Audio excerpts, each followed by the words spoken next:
Praise the Lord. ஏசு கிறிஸ்து அதி சீக்கிரமாய் வரப்போகிறார். நம்ம எல்லாருமே கடைசி காலத்துல வாழ்ந்து கொண்டிருக்கிறோம். இந்த காலத்துல ஏசு கிறிஸ்துவானவருடைய ரகசிய வருகை எந்த நேரத்திலையும் ஏற்படக்கூடியதாய் காணப்படுகிறது.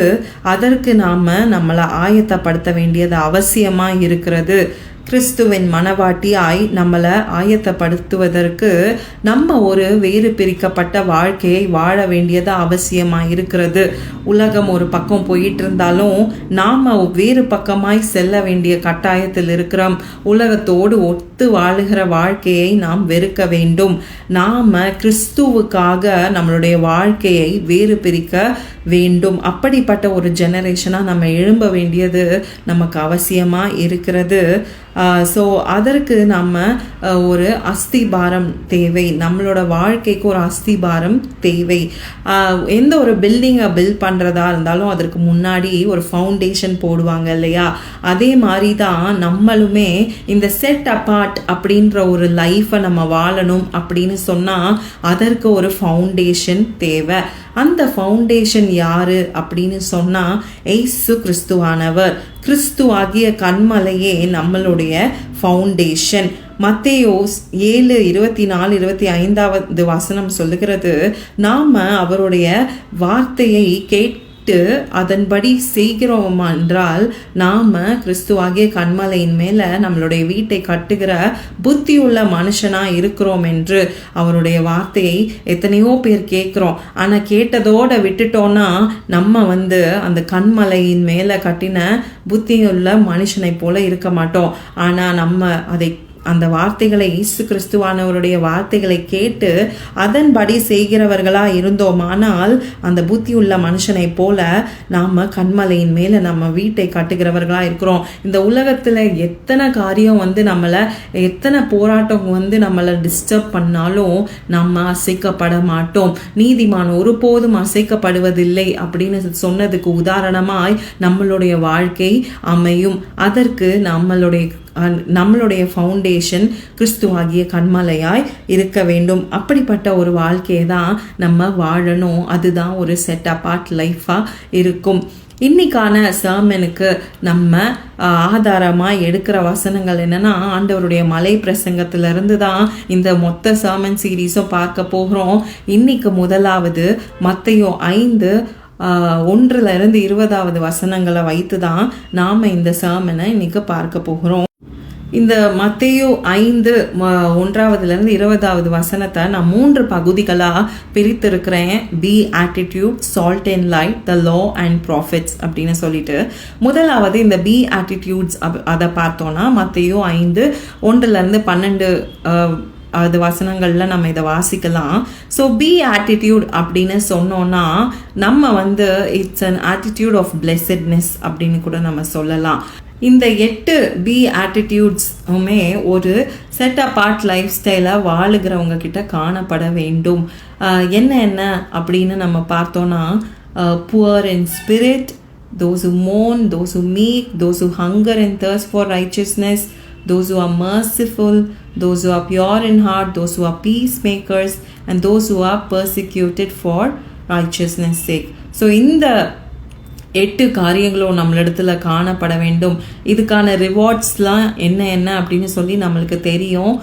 முக்கியமாக இதில் சில விஷயத்தை நான் எக்ஸ்பிளைன் பண்ணணும்னு விரும்புகிறேன்.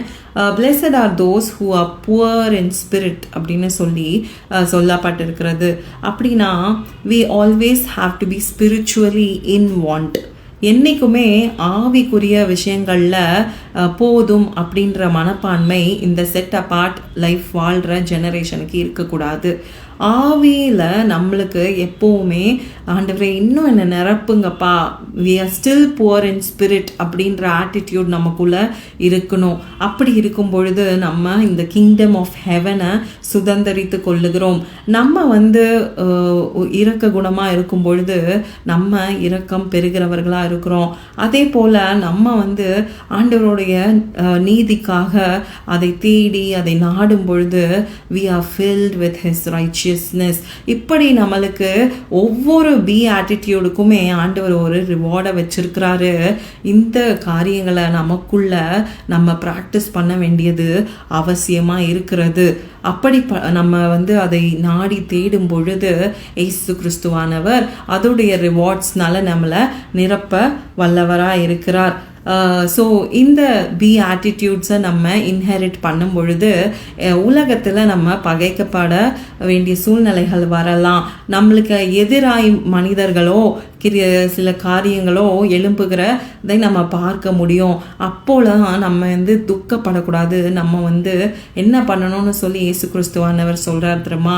we need to rejoice and be exceedingly glad. நம்ம தான் களி கூர்ந்து மகிழணும்.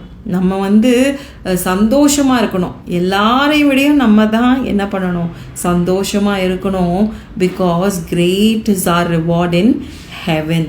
நமக்கு முன்னாடி இப்படி பர்சிக்யூட் பண்ணப்பட்டவங்களும் இப்படிலாம் இருக்கிறாங்க. அந்த ப்ராஃபிட்ஸ், ஆண்டவருக்காக எழும்பினவங்க, அவருடைய சீஷர்கள், இயேசு கிறிஸ்துவானவரை கூட அப்படி பாடுபட்டார். இந்த மாதிரி நம்ம ஆண்டவருக்காக இன்னைக்கு பாடுபட வேண்டிய சூழ்நிலைகள் வருகிறதா? கர்த்தருக்காக எழும்பி நிற்கும் பொழுது நமக்கு போராட்டங்கள், கஷ்டங்கள் வருகிறதா? நம்ம தான் இன்னைக்கு மகிழ்ந்து களி கூறணும். Because great is our reward in heaven. அடுத்ததாக நம்ம சால்ட் அண்ட் லைட் அப்படின்றத குறித்து நம்ம பார்க்குறோம். மத்தேயு 5வது அதிகாரம் 13லேருந்து 16வது வசனங்களில் இதை குறித்து நம்ம கற்றுக்கொள்ளலாம். ஸோ எல்லாருக்குமே இந்த சால்ட் அண்ட் லைட், நீங்கள் உலகத்திற்கு உப்பாகவும் வெளிச்சமாகவும் இருக்கிறீங்கன்னு சொல்லிட்டு இயேசு கிறிஸ்துவானவர் நமக்கு சொல்லுகிறார். ஸோ இந்த விஷயம் நம்ம எல்லாருக்குமே தெரியும் இல்லையா? இப்போ யோசிச்சு பாருங்க, இந்த சால்ட்டுன்னு சொல்கிற விஷயத்தில் அதோட சால்ட்டினஸ், அதோட ஃப்ளேவர் போயிடுச்சுன்னா அதில் ஏதாவது யூஸ் இருக்கா? இல்லை. அப்படி போயிடுச்சுன்னா it is good for nothing, it has to be thrown out. அதே மாதிரி இந்த லைட்டை நம்ம கொளுத்தி நம்ம எங்கேயாச்சும் மறைச்சி வச்சோன்னா அதில் ஏதாவது யூஸ் இருக்கா? இல்லை. அது பேர்ன் ஆகுறதே அது வேஸ்ட்டு தான். லைட்டுன்றது இட் ஷுட் பி எக்ஸ்போஸ்ட். இதே மாதிரி தான் இன்னைக்கு ஆண்டவர் நம்மளை சால்ட் அண்ட் லைட்டாக வைத்திருக்கும் பொழுது நம்மளோட சால்ட்டினஸையும் நம்மளோட லைட்டையும் நம்ம காத்து கொள்ள வேண்டியது அவசியமாக இருக்கிறது. நம்மளோட ஃப்ளேவரை லூஸ் பண்ணிடக்கூடாது. நம்மளோட வெளிச்சத்தை நம்ம லூஸ் பண்ணிடக்கூடாது. நம்மளோட ஃப்ளேவர் என்ன அப்படின்லாம் நம்ம பார்த்தோன்னா முன்னாடி படித்தோம்ல, இந்த பி ஆட்டிடியூட்ஸ், அந்த 8 காரியமுமே நம்மளோட ஃப்ளேவர்ஸ் தான். அதே போல் ஃப்ரூட் ஆஃப் த ஸ்பிரிட், ஆவியின் கனி, இதெல்லாம் கூட நம்மளோட சால்ட்டினஸ், நம்மளோட ஃப்ளேவர்.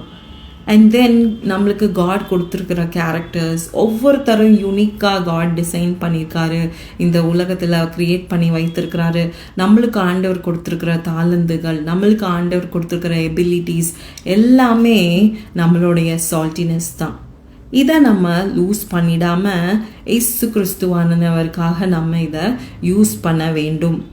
அதே போல தான் நம்மளோட லைட்டை கூட நம்ம மறைக்கக்கூடாது. நம்மளோட லைட் என்ன அப்படின்னா அது இயேசு கிறிஸ்துவானவர். அவரே நமக்குள்ள வெளிச்சமாக இருக்கிறார். அந்த வெளிச்சத்தை நம்ம வெளிக்காட்ட வேண்டும். எப்படி நம்ம வெளிக்காட்டுவோம் அப்படின்னு சொன்னால், நம்ம நற்கிரியைகளை செய்து தான் அதை நம்ம வெளிக்காட்ட முடியும். நம்ம நற்கிரியைகளை செய்யும் பொழுது நம்மளுடைய நற்கிரியைகளை நம்ம பிரபலமாக பெருசுப்படுத்தி அதை வெளிக்காட்டாமல், அதற்கு பின்னாடி நம்ம எதற்காக அதை செய்கிறோம், இயேசு கிறிஸ்துவானவரை, அதற்கான காரணத்தை நாம் வெளிக்காட்ட வேண்டும். நம்ம செய்கிற நற்கிரியத்தை கிரியைகளை பார்க்கிறவர்கள் இயேசு கிறிஸ்துவானவரை தெரிந்து கொள்ள வேண்டும். அப்படியாய் நம்ம செய்கிற நற்கிரியைகள் காணப்பட வேண்டும். அதன் மூலமாக நம்ம இயேசு கிறிஸ்துவானவரை இந்த உலகத்திற்கு வெளிச்சமாக வெளிக்காட்ட வேண்டியது அவசியமாக இருக்கிறது. அதே போல் நம்ம இருக்கிற இடங்களில், நம்ம குடும்பத்தில், நம்மளுடைய வேலை ஸ்தலங்களில் நாம் நம்மளோட சால்ட்டினஸ், நம்மளோட ஃப்ளேவரை வெளிக்காட்ட வேண்டியது அவசியமாக இருக்கிறது. அது நிமித்தம் அவர்கள் ஆண்டவரை அறிந்து கொள்ள வேண்டும். அப்படிப்பட்ட ஒரு வாழ்க்கையை விரும்பி வாழுகிறவர்கள் தான் இந்த செட் அபார்ட் லைஃப் ஸ்டைலை உடையவங்க. கடைசியாக நம்ம கற்றுக்கொள்ள போகிற விஷயம் என்னன்னா, நியாய பிரமாணமும் தீர்க்க தரிசனங்களும். ஆண்டவராகிய இயேசு கிறிஸ்து இந்த மலை பிரசங்கத்தில் சொல்லுகிற ஒரு விஷயம் என்ன அப்படின்னா, நான் இந்த நியாய பிரமாணத்தையும் தீர்க்க தரிசனங்களையும் அழிக்க வந்தேன்னு நீங்கள் நினைக்காதீங்க. நான் அழிக்க வரலை, அதை நிறைவேற்றவே வந்திருக்கிறேன் அப்படின்னு சொல்லி மத்தேயு 5வது அதிகாரம் 17வது வசனத்தில் சொல்லுகிறத நம்மளால் பார்க்க முடிகிறது. அப்போ இந்த நியாய பிரமாணமும் தீர்க்க தரிசனங்களும் என்ன அப்படின்னு சொன்னால், மத்தேயு 7வது அதிகாரம் 12வது வசனத்தில் நம்ம பார்க்கிறோம், Therefore, whatever you want men to do to you, do also to them, for this is the law and the prophets. மனுஷன் உங்களுக்கு என்ன பண்ணணும்னு நீங்கள் விரும்புகிறீங்களோ அதையே நீங்கள் அவர்களுக்கு பண்ண வேண்டும். அதுதான் நியாய பிரமாணமும் தீர்க்க தரிசனமுமா இருக்கிறது என்று இயேசு கிறிஸ்துவானவர் இந்த மலை பிரசங்கத்தில் நமக்கு கற்றுக் கொடுத்திருக்கிறார். இன்னைக்கு நம்ம என்ன செய்து கொண்டிருக்கிறோம்? நம்ம இந்த நியாய பிரமாணத்தையும் தீர்க்க தரிசனங்களையும் நிறைவேற்றி கொண்டு இருக்கிறோமா, இல்லைனா அதை டெஸ்ட்ராய் பண்ணி கொண்டு இருக்கிறோமா? நம்ம கொஞ்சம் சிந்திக்க வேண்டியது அவசியமாக இருக்கிறது. இந்த காரியத்தை இந்த கடைசி காலத்தில் நம்ம நிறைவேற்றுகிறோமா? இப்படி நிறைவேற்றணும் அப்படின்னு சொன்னால் அதற்கு என்ன செய்யணும்? மத்தேயு 20வது அதிகாரம் 28வது வசனத்தில் இயேசு கிறிஸ்துவானவர் நம்மளுக்கு அதை செய்து காமிச்சிருக்கிறாரு. Just as the Son of Man did not come to be served, but to serve and to give his life a ransom for many. நாமளும் கூட அதே போல அவருடைய அடிச்சுவடுகளை பின்பற்றுகிற ஒரு ஜெனரேஷனாக எழும்ப வேண்டியது அவசியமாக இருக்கிறது. நம்மளை எல்லாரும் சர்வ் பண்ணணும் அப்படின்னு நினைக்கிற மைண்ட் செட்டை மாற்றிட்டு நம்மளை சுற்றி இருக்கிறவங்களுக்கு சர்வ் பண்ணணும், அதற்கு நம்ம ஜீவனையே கொடுக்க வேண்டியதாக இருந்தாலும் பரவாயில்ல, இயேசு கிறிஸ்துவனுடைய அடிசுவடுகளை நான் பின்பற்றுவேன் என்கிற ஒரு வைராக்கியத்தோடு இந்த வாழ்க்கையை வாழ வேண்டியது அவசியமாக இருக்கிறது. அப்படி நம்ம செய்யும் பொழுது நாமளும் கூட அந்த நியாய பிரமாணத்தையும் தீர்க்க தரிசனங்களையும் நிறைவேற்றுகிறவர்களாய் காணப்படுவோம். இந்த கடைசி காலத்தில் நான் இப்படி ஒரு செட்டப்பார்ட் லைஃப்பை வாழ விரும்புகிறேன், ஆண்டவருடைய வார்த்தைகளை பின்பற்றி வாழ விரும்புகிறேன் அப்படின்னு சொல்கிற நம்ம ஒவ்வொருத்தருக்கும் ஆண்டவர் ஒரு 2 வார்னிங்கை கூட சொல்லி கொடுக்குறார். அது என்ன அப்படின்னு சொன்னால், மத்தேயு 5வது அதிகாரம் 19வது வசனத்தில் இயேசு கிறிஸ்துவானவர் சொல்லுகிறார், ஆகையால் இந்த கற்பனைகள் எல்லாவற்றிலும் சிறிதானதொன்றையாகிலும் மீறி அவ்விதமாய் மனுஷருக்கு போதிக்கிறவன் பரலோக ராஜ்யத்தில் எல்லாரிலும் சிறியவன் எனப்படுவான். இவைகளை கை கொண்டு போதிக்கிறவனோ பரலோக ராஜ்யத்தில் பெரியவன் எனப்படுவான். அதாவது நம்ம இயேசு கிறிஸ்துவானவர் நம்மளுக்கு சொல்லி கொடுத்த எல்லாத்தையும் நம்ம போதிக்கிறதுக்கு முன்னாடி அதை நம்ம ஃபாலோ பண்ண வேண்டும். நம்ம வெறுமனே அதை போதித்து மற்றவர்களுக்கு அதை உணர்த்துறேன்னு சொல்கிறதுல மாத்திரம் எந்த பிரயோஜனமும் இல்லை.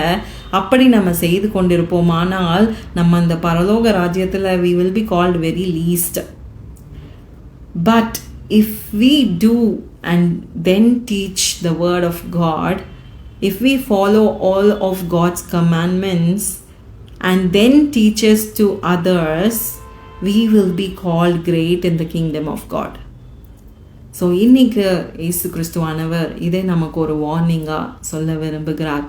நாம் இயேசு கிறிஸ்துவானவருடைய வாழ்க்கையை, அவருடைய வார்த்தையை நம்ம மற்றவர்களுக்கு சொல்வதற்கு முன்பதாக அதை கடைபிடித்து நாம் வாழ வேண்டியது அவசியமாக இருக்கிறதா.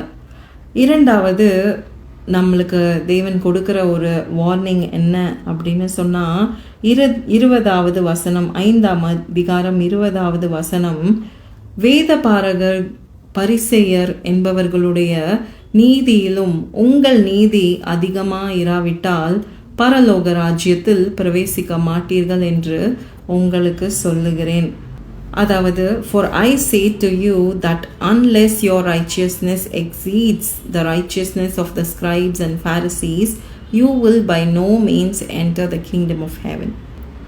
ஸ்கிரைப்ஸ் அண்ட் ஃபாரிசீஸ் அப்படின்னு நம்ம சொல்லும் பொழுது இன்றைய காலகட்டத்தில் ட்ரெடிஷ்னல் கிறிஸ்டியன்ஸ், ட்ரெடிஷ்னல் பாஸ்டர்ஸ் இவங்களெல்லாம் கூட நம்ம சொல்லலாம். அண்ட் ஆண்டவர் சொல்கிறாரு, இவங்க நீதியை விடையும் உங்களோட நீதி, இந்த செட் அப்பார்ட் லைஃப் ஸ்டைலை வாழ்கிற நம்மளுடைய நீதி அதிகமாக இல்லாவிட்டால் நம்மளால் பரலோக ராஜ்யத்தில் பிரவேசிக்க முடியாது என்று ஆண்டவர் சொல்கிறாரு. அதனால் நம்ம எல்லாருமே ஜாக்கிரதையாக இருக்க வேண்டியது அவசியமாக இருக்கிறது. இந்த லாஸ்ட் டேஸில் நம்ம வாழ்க்கை எப்படியா இருக்கிறது, அதை எவ்வண்ணமாய் வாழ்ந்து கொண்டு இருக்கிறோம் அப்படின்றத நம்ம செக் பண்ணி வாழ வேண்டியது அவசியமாக இருக்கிறது. கர்த்தருடைய ஆலோசனையின்படி கர்த்தர் நமக்கு கற்றுக் கொடுத்த வண்ணமாய் இந்த beatitudes, being the salt and light and then fulfilling the law and prophets, இது எல்லாமே நம்ம இந்த செட் அப்பார்ட் லைஃப் ஸ்டைலை ஸ்டார்ட் பண்ணுறதுக்கு ஒரு ஃபவுண்டேஷனல் விஷயமாக நம்ம கிறிஸ்துவாகிய கண்மலையின் மேலே நம்மளுடைய வீட்டை கட்டுகிற புத்தியுள்ள மனிதனாய் வாழுவதற்கு ஒரு அஸ்திவாரமாய் அமையும் என்று நான் விசுவாசிக்கிறேன். கர்த்தர் தாமே நம்மை ஆசிர்வதிப்பாராக.